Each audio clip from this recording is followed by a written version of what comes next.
Hello everybody, my name is Brooke Rogers and I'm going to show you a website called Quizizz right now. So you're going to go to quizizz.com.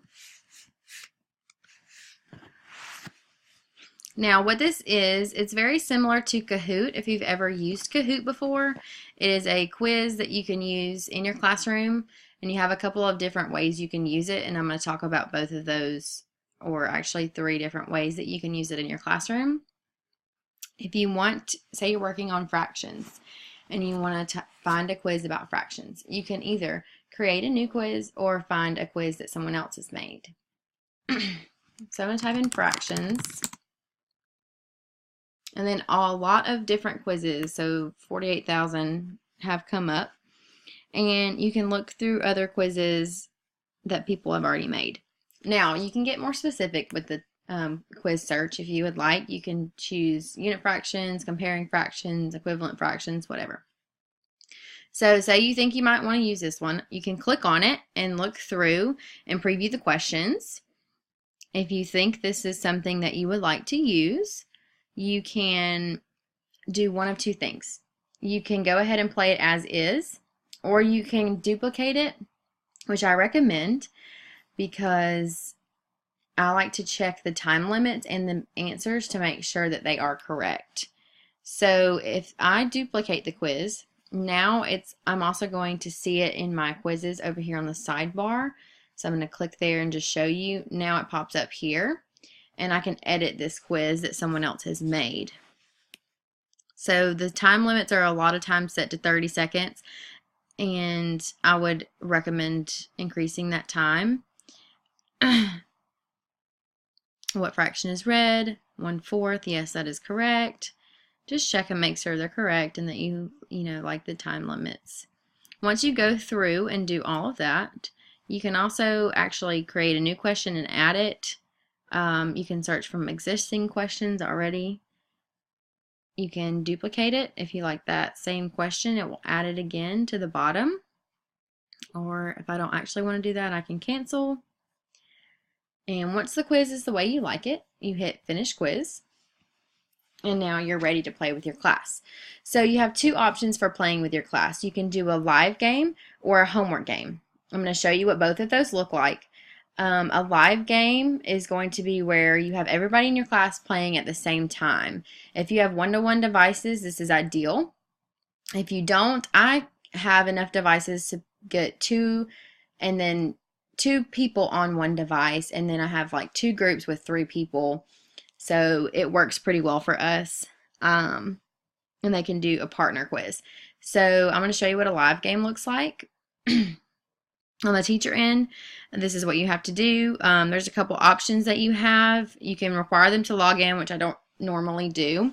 Shuffle questions, yes. Shuffle answers, yes. Show the answers. If we're doing a live game, yes, I will allow them to show the answers. And quiz review as well. Show the leaderboard, yes, they really like it. I do not like the music. I always turn that off because I feel like it is distracting. And the memes are funny and they pop up after each question and the kids love it. So I'm going to hit proceed, and then this is what you'll display in your classroom. So the students are now going to go to join.quizizz.com. I'm just going to click on it and open in a new tab so I can show you what it looks like. And I'm going to enter this game code, 745920. It's already populated it for me, so 745920. Yes, this is correct quiz. Once everyone is logged in your class, you can see that here on the teacher page. You can hit start.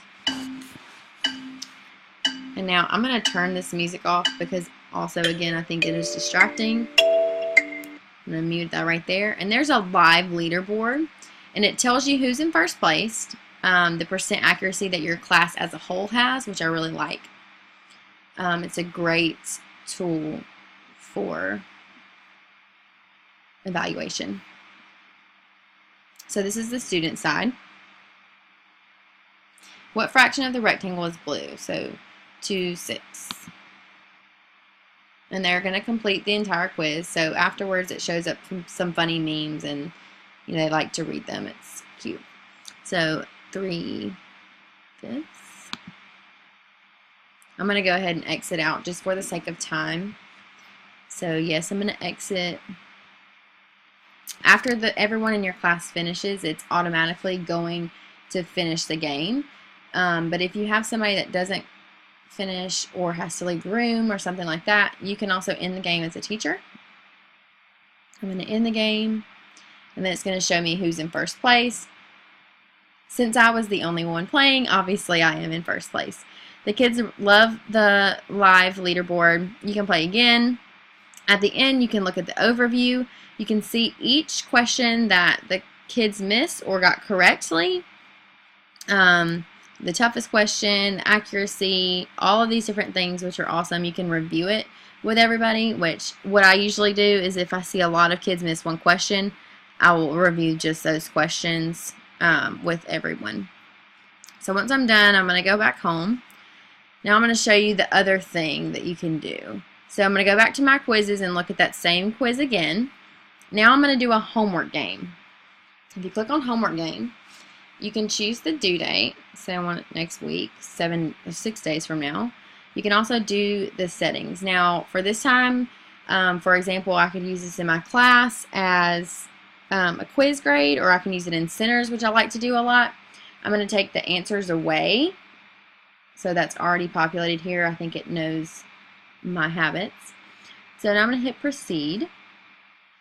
And this is one thing I really enjoy about Quizizz. You can automatically share it to Google Classroom.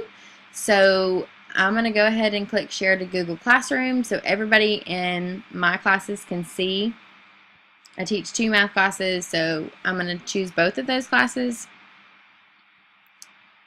and be done. And I can change the title to fractions, and I can give them instructions. Say, complete this quiz. You may take it twice. Sorry. And I will record your highest score. Schedule now. I can even change the schedule and it can come out on a different day.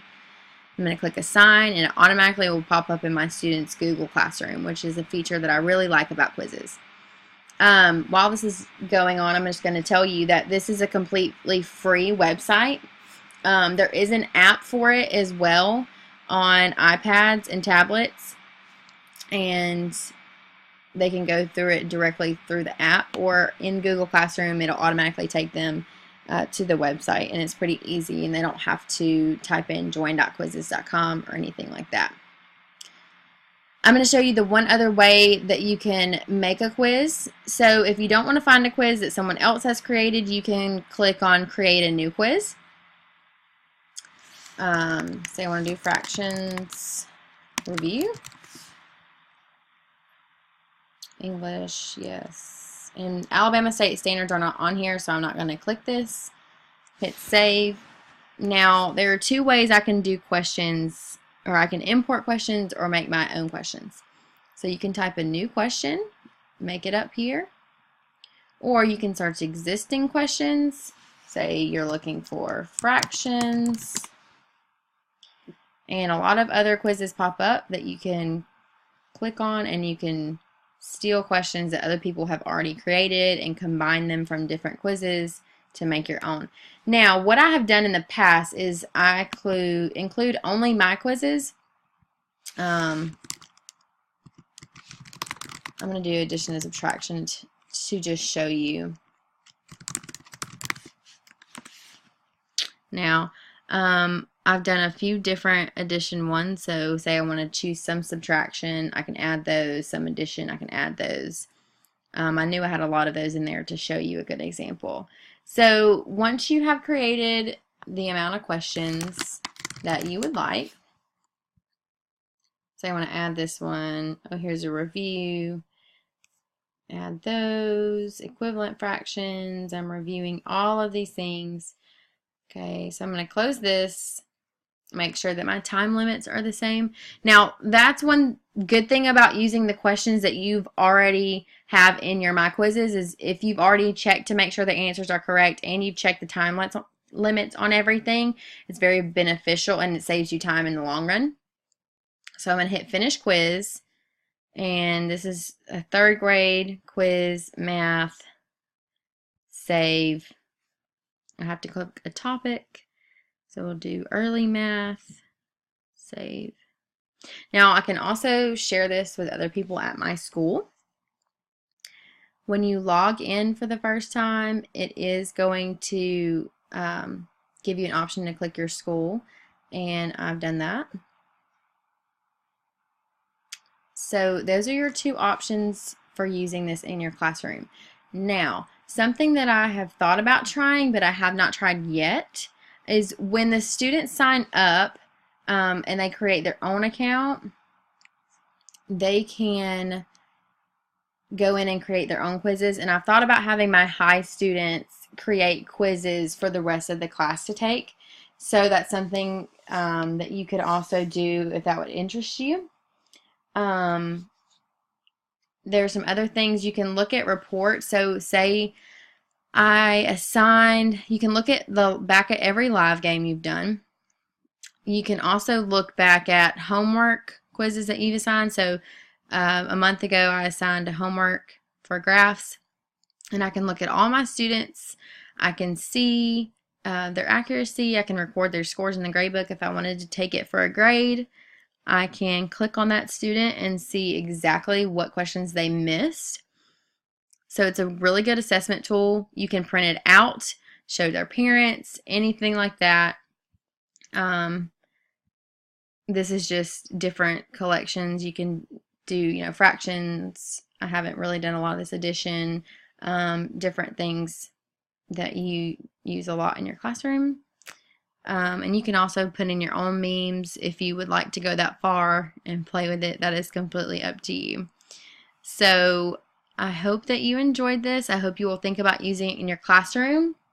Like I said, the kids really like it, and there also is an app for it. So Quizizz app.